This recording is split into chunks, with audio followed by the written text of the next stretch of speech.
সেনাবাহিনী সাহসের সাথে এই ঘোষণা করেছে যে করিডোর আমেরিকাকে জাতিসংঘকে দেওয়া হবে না।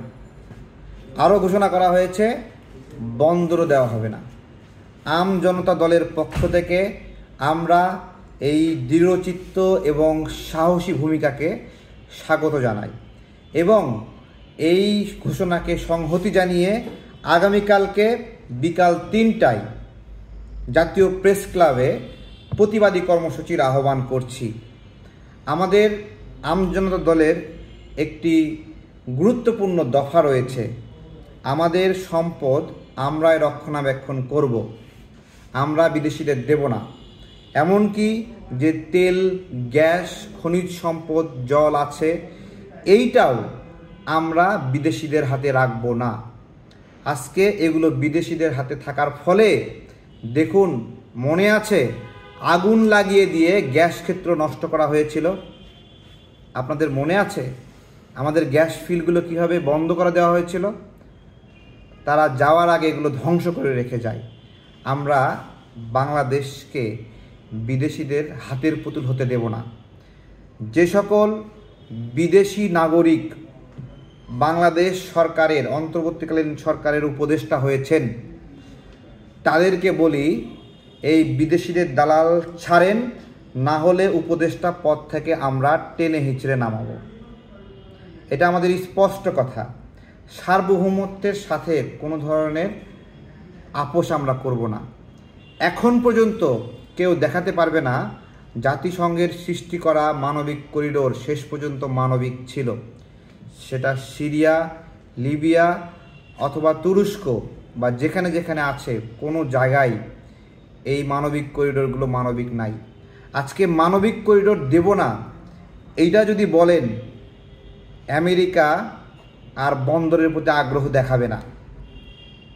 মানবিক করিডোর এবং ওই বন্দর, নিউমোরিং বন্দর টার্মিনাল একই সাথে সম্পৃক্ত। যদি ওই বন্দর বন্ধ করতে পারেন তাহলে মানবিক করিডোর ওরা নেবে না, আর যদি মানবিক করিডোর বন্ধ করতে পারেন তাহলে ওদের বন্দর প্রয়োজন হবে না। দুটা একসঙ্গে ডক্টর ইউনূস প্যাচ লাগাইছে, এটাকে আপনারা ধরতে পারছেন? আপনারা ধরতে পারছেন না। একটা প্রশ্ন শুধু করলে আপনারা উত্তর ক্লিয়ার হবে। সেন্ট মার্টিন থেকে কোনো খবর আমাদের এখানে আসে না কেন? ওখানের সাংবাদিকদের মুখ কেন বন্ধ করে রাখা হয়েছে? কেউ জবাব দিতে পারবে? আপনারা বুঝলে বোঝেন, না বুঝলে না বোঝেন। অনেক আমেরিকার দালালরা আমাদের বোঝানোর চেষ্টা করেছে যে এইভাবে বন্দর দিলে উপকার হবে। ভাই, নিউমোরিং বন্দর যে টার্মিনাল, এই টার্মিনালটা প্রস্তুতকৃত টার্মিনাল। 2023 সালে এর অবকাঠামো নির্মাণ শেষ হয়েছে। শেষ হওয়া একটা বন্দর দেওয়ার উদ্দেশ্য কি? শুধুই মাত্র এটাকে ব্যবহার করা। আমার টাকা দিয়ে কোটি কোটি, শত কোটি, হাজার কোটি টাকা খরচ করে বন্দরের কাজ শেষ করলাম, আর তারা এসে রেডিমেড বন্দর নিয়ে এখান থেকে ইজরা উঠাবে, চাঁদা উঠাবে। এটা তো আমরা মানতে পারি না। একটা সুন্দর তত্ত্ব দিয়েছে, অমুক বন্দর 7 দিন লাগে, অমুক বন্দর 3 দিন লাগে, আমার এখানে কেন 11 দিন লাগে? তাই তো, আমার এখানে 11 দিন লাগে। এইটা কমিয়ে আনায় তো লিডারশিপ। সেই কমিয়ে আনার উদ্যোগ না নিয়ে বিদেশিদের দেওয়ার উদ্যোগ কেন নিল? আমার এখানে বন্দরের কর্মচারীরা যদি দুর্নীতিবাজ হয়, তাই তো, এটাই তো বলা হচ্ছে দুর্নীতি করে। হ্যাঁ, দুর্নীতিবাজ যদি হয়, এর জন্য আমি বন্দর কাইটা বলবো এটা নিয়ে যাও তোমরা, তাই তো? আমরা তো এটা হতে দেব না। দুর্নীতি কোথায় নাই? আসিফ নাহিদ দুর্নীতি করেনি? কই, ওরা তো এখন তো সচিবালয় থেকে বের হয়নি, উপদেষ্টা পরিষদ থেকে বের হয়নি। দুর্নীতি প্রমাণ হয়েছে না? একটা অযোগ্য লোক, আওয়ামী দোসর, পাশাপাশি জঙ্গি সংগঠনের সম্পৃক্ত একটা লোককে আসিফ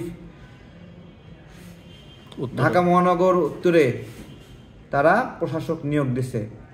দুটা ঘটনা ঘটার সম্ভাবনা রয়েছে ভাইরা।